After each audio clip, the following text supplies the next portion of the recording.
سورہ آل عمران کا درس چل رہا ہے۔ آج میں نے آپ کے سامنے جو آیت کریمہ تلاوت کرنے کا شرف حاصل کیا، اس میں اللہ تبارک و تعالی اپنے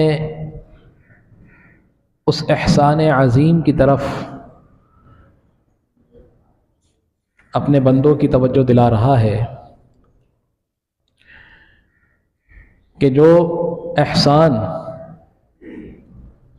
تا قیامت تک اللہ تبارک و تعالی کا مسلمانوں پر ہے، اور اللہ تبارک و تعالی نے قرآن میں کسی مقام پر کسی بھی احسان کو نہیں بیان فرمایا، لیکن یہ کون سا احسان ہے کہ جس کو اللہ تبارک و تعالی بیان فرما رہا ہے، اور یہ بھی بیان فرما رہا ہے کہ یہ احسان تمہارے لیے تزکیے کا باعث ہے، حکمت کا باعث ہے، تمہیں راہ راست پر لانے کا باعث ہے۔ یہ احسان ایسا ہے کہ اس احسان کو اگر تم مانو اور اس احسان کو مانتے ہوئے ہماری اطاعت کرو، اس احسان کی تعظیم کرو، تو یہ وہ احسان ہے کہ یہ احسان اللہ تبارک و تعالی فرماتا ہے کہ یہ تمہاری آخرت میں کامیابی کی بھی ضمانت ہے۔ اب وہ کون سا احسان ہے، وہ کون سی نعمت ہے؟ انسان صرف اگر اپنے وجود پر ہی نظر ڈالے تو انسان کے وجود کا ہر ایک پارٹ مکمل ہونا، یہ بھی انسان کے لیے نعمت ہے۔ اللہ تبارک و تعالی نے ہمیں الحمدللہ 2 ہاتھ عطا فرمائے، 2 آنکھیں عطا فرمائی، 2 پاؤں عطا فرمائے، سننے کی صلاحیت عطا فرمائی، دیکھنے کی قوت عطا فرمائی، سوچنے کی صلاحیت عطا فرمائی، بولنے کی قوت عطا فرمائی، سمجھنے کی قوت عطا فرمائی۔ تو انسان صرف اپنے وجود پر ہی نظر ڈالے تو اللہ تبارک و تعالی نے اس کے وجود کے ساتھ ہی اتنے احسانات عطا فرما دیے کہ اللہ تبارک و تعالی کی ساری زندگی بھی اگر عبادت کرتا رہے تو وہ کم ہے۔ لیکن ان احسانات کا اللہ تبارک و تعالی نے بیان نہیں فرمایا، لیکن ایک احسان ہے کہ جس کی طرف اللہ تبارک و تعالی نے بیان فرمایا، اور یہاں تک فرمایا کہ یہ تمہارا ظاہر اور تمہارا باطن بھی پاک کرنے والا ہے، باطن بھی پاک کرنے والا ہے۔ یہ وہ احسان ہے کہ جس کی اطاعت کرو گے، جس کی اتباع کرو گے تو تمہیں آخرت کے اندھیروں سے یہ احسان نکال لائے گا۔ اور وہ کون سا احسان ہے؟ وہ احسان ہے اللہ تبارک و تعالی نے جو اپنا محبوب اس امت پر نبی بنا کر دنیا میں مبعوث فرمایا، وہ یہ احسان ہے کہ جس کی طرف اللہ تبارک و تعالی سورہ آل عمران میں ارشاد فرما رہا ہے، اشارہ فرما رہا ہے کہ لقد من اللہ علی المؤمنین اذ بعث فیہم رسول، کہ بے شک ہم نے ایک احسان عظیم اللہ کی طرف سے عطا فرمایا۔ اللہ نے فرمایا، اللہ خود فرما رہا ہے، اذ بعث فیہم، مومنوں پر کہ جب مبعوث فرمایا، بھیجا، رسولا من انفسہم، ایک رسول انہی میں سے عطا فرما دیا۔ اللہ تبارک و تعالیٰ کی بے تحاشا مخلوقات ہیں، لیکن اللہ تبارک و تعالیٰ نے یہاں یہ ارشاد فرمایا کہ علی المؤمنین اذ بعث فیہم من انفسہم، کہ انہی میں سے اللہ تبارک و تعالیٰ نے ایک رسول مبعوث فرمایا، یتلو علیہم آیاتہ، جو تلاوت کرتا ہے ان پر ہماری نشانیاں، ہماری آیتیں، اور ان کو پاک کرتا ہے اور ان کو حکمت و دانائی کی باتیں سکھاتا ہے تاکہ وہ آخرت کی گمراہی اور آخرت کی ضلالت سے بچ سکیں۔ تو یہ اللہ تبارک و تعالی نے اپنے احسان عظیم کی طرف اشارہ بھی فرمایا اور بتا دیا کہ یہ احسان عظیم جو ہے انسان کے لیے کس قدر کارآمد ہے اگر اس احسان کو مانے، اس احسان کی اطاعت کریں، یعنی حضور علیہ الصلوۃ والسلام کی اطاعت کریں، حضور علیہ الصلوۃ والسلام سے کی اتباع کریں، اور اتباع اسی وقت کی جاتی ہے اور اسی شخصیت کی جاتی ہے جس شخصیت کے ساتھ آپ کو محبت ہو، آپ کو انسیت ہو اسی کی اتباع کرتے ہیں، کسی دشمن کی اتباع نہیں کی جاتی، دشمن سے نفرت کی جاتی ہے، محبوب کی ہی اتباع کی جاتی ہے۔ تو اللہ تبارک و تعالیٰ کا اتنا بڑا احسان ہے کہ اللہ تبارک و تعالیٰ نے اپنا محبوب اس امت پر نبی رسول بنا کر مبعوث فرما دیا۔ یہ احسان عظیم ہے اللہ تبارک و تعالیٰ کا، اور جتا بھی دیا۔ نبی صلی اللہ تعالیٰ علیہ وسلم دنیا میں تشریف فرما ہوئے، آپ کے تشریف فرما ہونے سے قبل جو عرب کے حالات تھے، جو واقعات تھے، وہ آپ کے سامنے ہیں۔ اگر آپ تاریخ کا مطالعہ کریں تو آپ کو پتہ چلے گا کہ کس طرح عرب کے معاملات تھے، جو رسم و رواج تھے، کس طرح جو ہے اخلاقی جو ہے پستی کا عرب کے لوگ شکار تھے، کس طرح زندگیاں گزار رہے تھے۔ لیکن آقا دو رحمت صلی اللہ تعالی علیہ وسلم نے دنیا میں تشریف فرما کر ان تمام کی تمام خرافات سے دنیا کو نجات دلائی۔ اور جو عورت، جو بچی، جو لڑکی جب دنیا میں پیدا ہوتی تھی، اس کے پیدا ہونے کے ساتھ جو اس کا جو باپ تھا یا اس کے گھر والے جس طرح اس کو نفرت کی نگاہ سے دیکھتے تھے، اور یہاں تک ہوتا تھا کہ زندہ درگور بھی کر دیا جاتا تھا، کہ آقا تو رحمت صلی اللہ تعالی علیہ وسلم نے سب سے پہلے آ کر اس دنیا میں اس عورت کی عزت اور مقام و مرتبہ بیان فرما دیا، اور یہاں تک بیان فرما دیا کہ یہ عورت جب تمہاری ماں بنتی ہے تو اس ماں کے قدموں کے نیچے تمہاری جنت رکھی ہے۔ اگر تم نے جس جنت کی خواہش تم کرتے ہو کہ پوری زندگی انسان اچھے اعمال کرتا ہے، کس صلے کے لیے؟ ایک ہی صلہ اس کو چاہیے کہ جی جنت میں جانا ہے، جنت میں قدم رکھنا ہے، جنت حاصل کرنی ہے، بڑھنے کے بعد جنت ہی ہے نا، جنت یا دوزخ۔ دوزخ کے خوف سے انسان لرز اٹھتا ہے، بعض اوقات سوتے سوتے اٹھ جاتا ہے کہ جی کہیں ایسا نہ ہو کہیں دوزخ میں ڈال دیے جائیں۔ اور جب اس کو یہ خیال آتا ہے کہ اللہ تبارک و تعالی رحمان اور رحیم ہے اور انشاءاللہ ہمیں جنت میں داخل فرمائے گا، تو اس کے دل کو سکون بھی آ جاتا ہے۔ تو جنت کا خیال آنے سے انسان کے دل کو راحت اور سکون حاصل ہو جاتی ہے۔ تو اللہ تبارک و تعالی نے اس عورت کے قدموں کے نیچے جنت کو رکھ دیا، کہ وہ جنت جو تمہیں آخرت میں ملے گی، جس کی زندگی تم پوری زندگی جس کے لیے تگ و تو کرتے ہو، وہ جنت تمہاری ماں کے قدموں کے نیچے ہے۔ اس کی عزت، اس کی عظمت بیان کر دی، بیان فرما دیا کہ یہ وہ دین ہے، یہ وہ اسلام ہے کہ جو نبی رحمت صلی اللہ تعالی علیہ وسلم لے کر آئے ہیں۔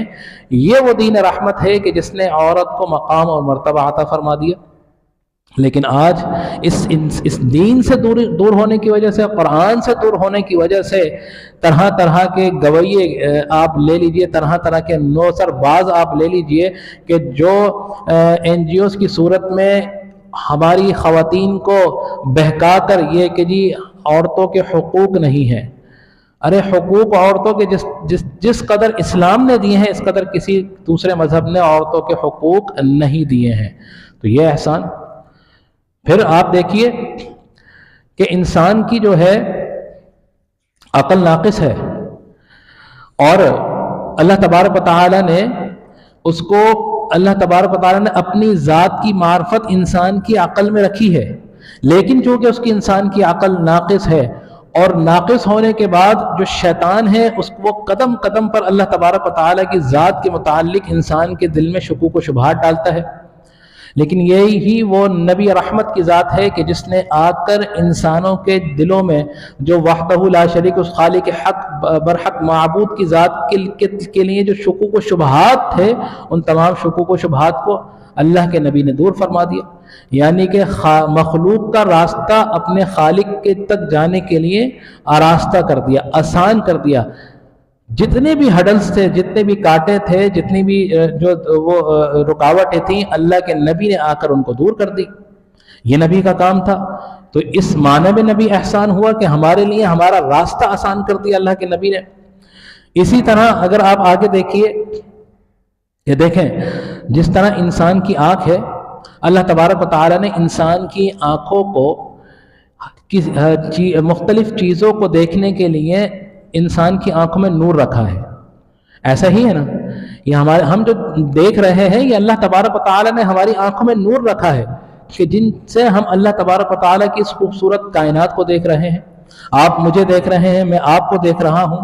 یہ ہریالی ہے، یہ مسجد ہے، مسجد کی تزئین و آرائش ہے، اس کو ہم دیکھ رہے ہیں. باہر کہیں جائیں تو مختلف جو ہے سینریاں ہم دیکھتے ہیں. تو اللہ تبارک و تعالیٰ نے ہماری آنکھوں میں نور رکھا ہے. لیکن اگر یہ نور اندھیرا آپ کی آنکھوں کے سامنے ہو اور اس طرح جو ہے گپ اندھیرا ہو، تو کیا میں آپ سے پوچھتا ہوں کہ کیا آپ کی آنکھیں چیزوں کو دیکھنے کے قابل رہیں گی؟ نہیں رہیں گی. اگر رات میں لائٹ اگر چلی جائے تو آپ کو کچھ نظر نہیں آتا، فوراً آپ کی طرف آپ کی زبان سے بے ساختہ نکلتا ہے کہ کہیں سے کوئی ایمرجنسی لائٹ آن کر دیجئے، یا کہیں سے کہیں دیا جلا دیجئے، کہیں سے کوئی موم بتی جلا دیجئے، چراغ جلا دیجئے. کیوں کہ چراغ جب جلے گا، لائٹ جب جلے گی تو ہماری آنکھوں کا جو نور ہے یہ ایکٹیویٹ ہوگا. یہ اس وقت اس قابل بنے گا کہ ہم اللہ تبارک و تعالیٰ کی جو مختلف چیزیں ہیں ان کو دیکھ سکیں. تو معلوم کیا ہوا کہ یہ آفتاب، یہ جو سورج ہوا، یہ چراغ ہوئے، یہ آپ کی آنکھوں کے نور کو دکھانے کے معاون بنے. ان کے معاونت سے ہی آپ دیکھ رہے ہیں. یہی وجہ ہے نا. تو اسی طرح کہ جس طرح اللہ تبارک و تعالیٰ نے چیزوں کو دیکھنے کے لیے انسان کی آنکھوں کو نور عطا فرمایا، لیکن وہ نور سورج اور چراغ کی روشنی کے بغیر کسی کام کا نہیں ہے. اسی طرح اللہ تبارک و تعالیٰ نے انسان کی عقل میں اپنی معرفت کا بھی نور رکھا ہے. یعنی کہ اللہ تعالیٰ کو پہچاننے کا نور، صلاحیت اللہ تبارک و تعالیٰ نے ہماری عقل میں رکھی ہے. لیکن اب اس کو کسی دوسرے معاون نور کی ضرورت ہے کہ کس طرح اللہ کی معرفت کو پہچانے. عام انسان اللہ کو کس طرح پہچانے گا؟ کچھ لوگوں نے پہچاننے کی کوشش کی، صرف اپنی صلاحیت کے مطابق کوشش کی تو بھٹک گئے. عیسائیوں کو دیکھ لیجئے، اللہ تبارک و تعالیٰ نے حضرت عیسیٰ علیہ السلام کو مبعوث فرمایا. دیکھ رہے ہیں کہ حضرت بی بی مریم کے بطن سے پیدا ہوئے، لیکن اللہ تبارک و تعالیٰ کا معجزہ، نبی کا معجزہ یہ ہوا، اللہ کی قدرت یہ ہوئی کہ بن باپ کے پیدا کر دیا. صرف حضرت مریم علیہ السلام کے ذریعے. اللہ قادر ہے ہر چیز پر، لیکن اس چیز کو دیکھ کر ان کی عقل چونکہ ناقص تھی، عاجز تھی، تو انہوں نے کیا سوچا کہ نہیں، یہ انسان نہیں، یہ خالق ہو سکتا ہے. تو انہوں نے حضرت عیسیٰ علیہ السلام کے لیے یہ باندھ لیا کہ یہ اللہ کے بیٹے ہیں. بیٹا بھٹک گئے. اسی طرح بہت سی چیزیں اگر آپ دیکھی جائیں تو جس طرح اللہ تبارک و تعالیٰ نے مختلف چیزوں کو دیکھنے کے لیے معاون نور کی جو ہے ضرورت انسان کے لیے باقی تھی، اور معاون نور عطا فرما دیا مختلف چیزوں کو دیکھنے کے لیے. اسی طرح اللہ تبارک و تعالیٰ نے اپنی معرفت کا نور بھی انسان کی عقل میں رکھا ہے، لیکن اب ضرورت ہے کسی ایسے نور کی کہ جس سے اللہ کی پہچان ہو سکے، اللہ کی معرفت ہو سکے. تو اب وہ معرفت کس طرح ہوگی؟ وہ معرفت ہوگی نور نبوت سے. کہ نبوت کا جب نور، اور نبوت کا نور جب انسان کی عقل میں عقل کو پڑھ کر اس کی عقل کے جو ہے نور کو ایکٹیویٹ کرے گا، تو پھر وہ نور اللہ کی معرفت کو پہچاننے کے قابل ہوگا، اور انسان پہچانے گا کہ اس کا خالق حقیقی کون ہے، اس کا مالک حقیقی کون ہے. تو اس لیے اللہ تبارک و تعالیٰ نے بیان فرما دیا کہ لقد من اللہ علی المؤمنین اذ بعث فیہم رسولا من انفسہم یتلو علیہم آیاتہ ویزکیہم ویعلمہم الکتاب والحکمہ وان کانوا من قبل لفی ضلال مبین. کہ بے شک اللہ تبارک و تعالیٰ نے احسان عظیم انسان پر عطا فرمایا کہ مومنوں پر یہ احسان تھا کہ انہی میں سے ایک نبی اللہ تبارک و تعالیٰ نے مبعوث فرما دیا، تاکہ وہ ان کے ظاہر کو بھی پاک کر دے، وہ ان کے باطن کو بھی پاک کر دے، ان کو حکمت و دانائی کے طریقے پر بھی چلا دے، اور اس سے قبل جو وہ دلالت اور گمراہی کے راستے پر گامزن تھے اس کو ہٹا کر ان کا راستہ بھی صاف کر دیا، ان کے دل کو بھی پاک کر دیا، ان کا ظاہر بھی پاک کر دیا، ان کو ایک ڈائریکشن بھی دے دی. تو اب میں آپ سے پوچھتا ہوں کہ جس جنت میں جانے کا آپ پیدا ہوتے کے ساتھ ہی ایک گمان کرتے ہیں اور ایک خواہش کرتے ہیں، اس جنت میں جانے کے لیے اللہ تبارک و تعالیٰ نے جو راستہ آسان فرمایا وہ کس کے ذریعے آسان فرمایا؟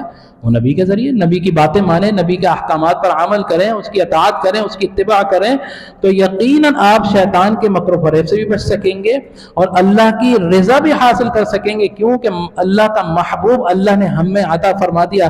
اللہ کے محبوب کو اگر آپ محبوب بنائیں گے تو وہ جو محبوب ہے، محبوب ہے نا، وہ محبوب بھی آپ کو اپنا محبوب بنا لے گا۔ تو بس کیونکہ مختصر درس قرآن تھا، اللہ تبارک و تعالیٰ سے یہ دعا ہے کہ اللہ تبارک و تعالیٰ ہم نے جو کچھ بھی سنا پڑھا اس پر عمل کرنے کی توفیق عطا فرمائے، اور ہمیں آقا علیہ الصلوۃ والسلام کی پکی سچی محبت عطا فرمائے، اور آقا علیہ الصلوۃ والسلام کی محبت ہمیں اپنے بچوں کے دلوں میں بھی پیدا کرنے کی ہمیں توفیق عطا فرمائے، آمین۔ وآخر دعوانا ان الحمد للہ رب العالمین۔